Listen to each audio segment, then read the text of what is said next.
Welcome to Truth Report, where we peel back the layers of official narratives to expose the hidden truths impacting our fundamental rights. Tonight, we investigate how institutions charged with protecting us are quietly being reshaped, how dissent is being stifled, and how basic constitutional promises are being broken. From a federal agency tasked with combating discrimination hiring a lawyer with a controversial past, to the alarming arrest of a witness who dared to contradict a government account, and finally, to a state failing its children by neglecting its constitutional duty to fund education. These aren't isolated incidents, but symptoms of a deeper erosion of trust and accountability. We'll connect the dots, revealing how these seemingly disparate stories converge on a singular, troubling pattern, the quiet subversion of rights and the direct challenges to justice within our own systems. Prepare for an unflinching look at the power dynamics at play and the profound implications for every citizen. In each case tonight, we see individuals and communities fighting for their rights against powerful entities, whether it's the federal government, local law enforcement, or state legislatures. It's a battle for fairness, transparency, and the very future of our democratic principles. Join us as we shine a light on these critical issues, holding power accountable and giving voice to those caught in the crosshairs. This is Truth Report, and the truth, as always, is far more complex than it appears on the surface. Our first story takes us inside a federal agency, the Equal Employment Opportunity Commission, or EEOC, an institution foundational to civil rights enforcement in the United States. Its mission is clear: to prevent and remedy unlawful employment discrimination. Yet, as reported by the Intercept, the EEOC quietly hired an attorney in 2025 whose personal and professional history raises serious questions about the agency's commitment to its stated mission. This attorney, Benjamin North, previously crusaded for cases of discrimination against men, including his own. North's past advocacy focused heavily on what he perceived as widespread discrimination against men in the handling of campus sexual assault allegations. This isn't just a personal opinion. He based this stance on his own experience facing an allegation in college, becoming a vocal proponent for men's rights in this contentious area. This is critical, Alex. The EEOC handles Title VII and, indirectly, Title IX issues related to education, often dealing with sexual harassment and assault complaints. Bringing in someone with North's specific, deeply ingrained perspective that campus sexual assault claims are often discriminatory against men, creates an undeniable tension with the agency's primary function of protecting victims, who are overwhelmingly women. Indeed, the Intercept's reporting highlights that North's hiring was done quietly, suggesting a lack of transparency that only amplifies concerns. Why would a federal agency, whose mandate is to ensure equity, bring aboard an individual whose public advocacy history could be seen as directly at odds with, or at least highly skeptical of, protections for survivors of sexual assault? The implication here is profound. It's not just about one lawyer, it's about the signal this sends.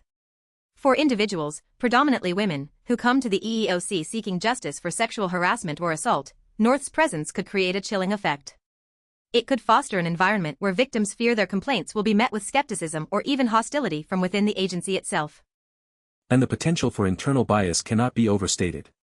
An attorney's personal convictions, especially when they stem from direct personal experience and subsequent public advocacy, could subtly or overtly influence how cases are investigated, pursued, or dismissed. This directly impacts the EEOC's integrity and its ability to act as a neutral arbiter.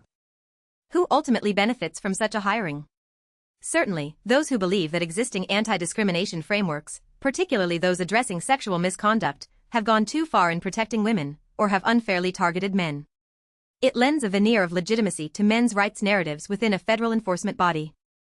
Conversely, the losers are clear: victims of sexual harassment and assault, who depend on agencies like the EEOC to be unbiased champions for their rights. The public also loses trust in the impartiality and efficacy of a critical federal agency, eroding the very foundation of its mission.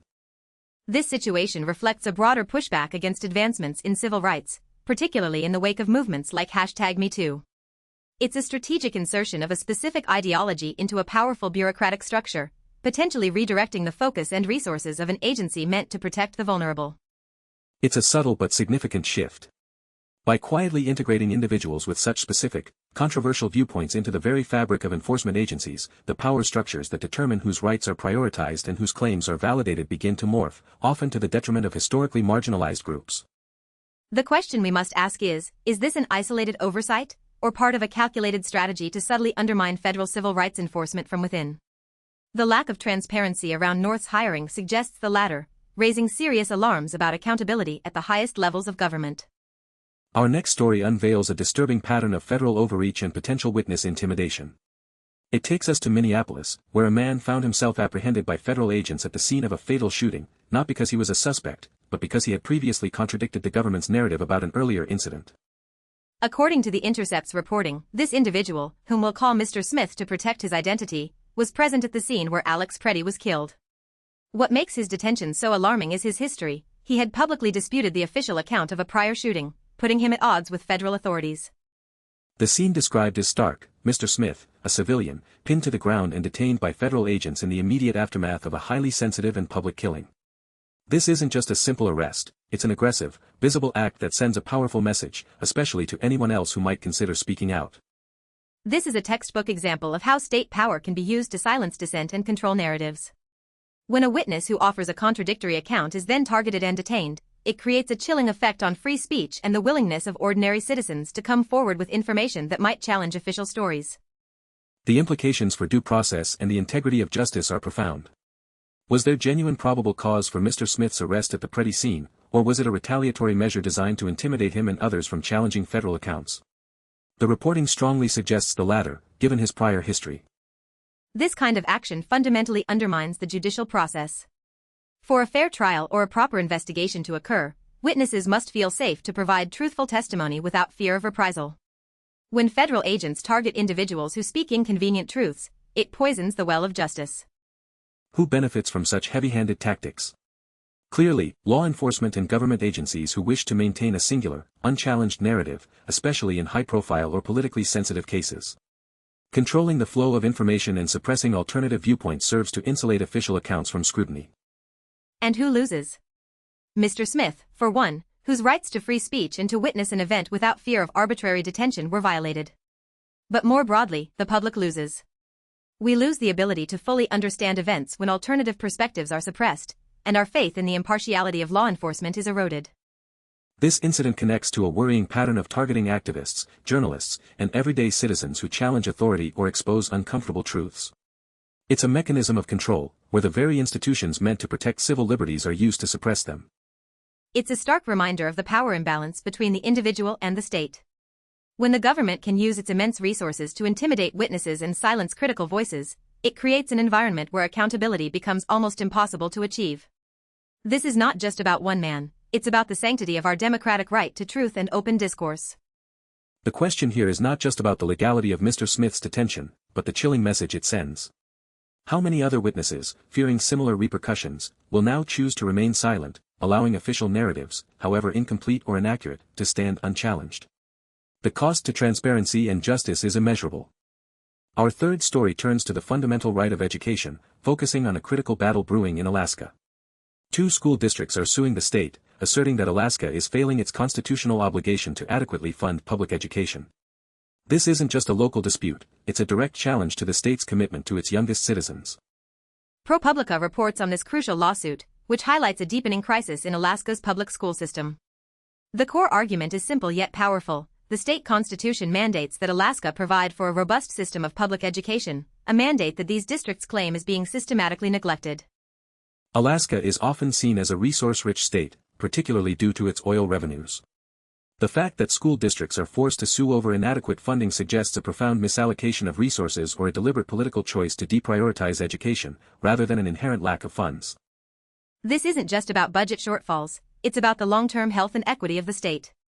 Underfunded schools directly impact students' ability to learn, access resources, and ultimately, to succeed in life. It creates an unequal playing field, particularly for students in rural and lower-income communities who rely entirely on public education. The state's failure to uphold its constitutional obligation translates directly into larger class sizes, fewer specialized programs, outdated materials, and difficulties attracting and retaining qualified teachers. These are not minor inconveniences, they are systemic barriers to quality education for thousands of children. From a rights perspective, this is a violation of the promise made to every child under the state constitution. Education is not merely a privilege, it's a fundamental pathway to opportunity, citizenship, and personal development. Denying adequate funding is denying future generations their full potential. Who benefits from this underfunding? Potentially, those who advocate for lower taxes, or for redirecting state funds to other areas they deem more politically expedient. There may also be a benefit to private education interests if public schools are allowed to deteriorate, creating a perceived need for alternatives. and the losers are unequivocally the students, their families, and the educators dedicated to their success. But the loss extends beyond the classroom. It's a loss for Alaska's future workforce, its economic competitiveness, and the overall social fabric of its communities. This lawsuit underscores a troubling national trend where state governments often prioritize other spending, or are unwilling to raise sufficient revenue, leaving public education to suffer. It forces the judiciary to step in and remind the legislative and executive branches of their constitutional duties. It's a critical moment for judicial oversight, as the courts are often the last resort when legislative bodies fail to act responsibly or constitutionally. The outcome of this case in Alaska could set a significant precedent for other states facing similar challenges in fulfilling their educational mandates. This struggle reveals the power dynamics at play between state government and its citizens. When the state fails to provide fundamental services, citizens are left with no choice but to challenge the very institutions meant to represent them, often at great financial and emotional cost. The fight for adequate education funding is a fight for basic equity and the future. It calls into question the priorities of state leadership and demands accountability for ensuring that every child, regardless of their zip code, has access to the quality education they are constitutionally guaranteed. Looking across these three distinct stories, a chilling pattern emerges. We see a quiet, yet persistent, erosion of fundamental rights and the accountability of powerful institutions. From the EEOC to federal law enforcement and the state of Alaska, the promise of justice and protection is being undermined. Indeed, Alex. In each case, a government body or agency is either acting against its stated mission or failing to uphold its constitutional duties. The EEOC, tasked with anti-discrimination, hires an attorney whose advocacy has challenged traditional interpretations of discrimination protections for women. Federal agents, meant to uphold justice, intimidate a witness whose testimony contradicts their narrative.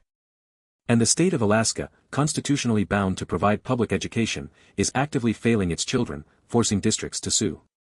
What unites these stories is a systemic challenge to established norms, a pushback against protections, and a fundamental disregard for the very people these institutions are meant to serve.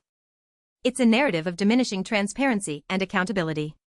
The quiet hiring at the EEOC, the aggressive, unexplained detention of a witness, and the long-standing neglect of education funding all point to decisions made behind closed doors, or through inaction, that profoundly impact public trust and individual liberties.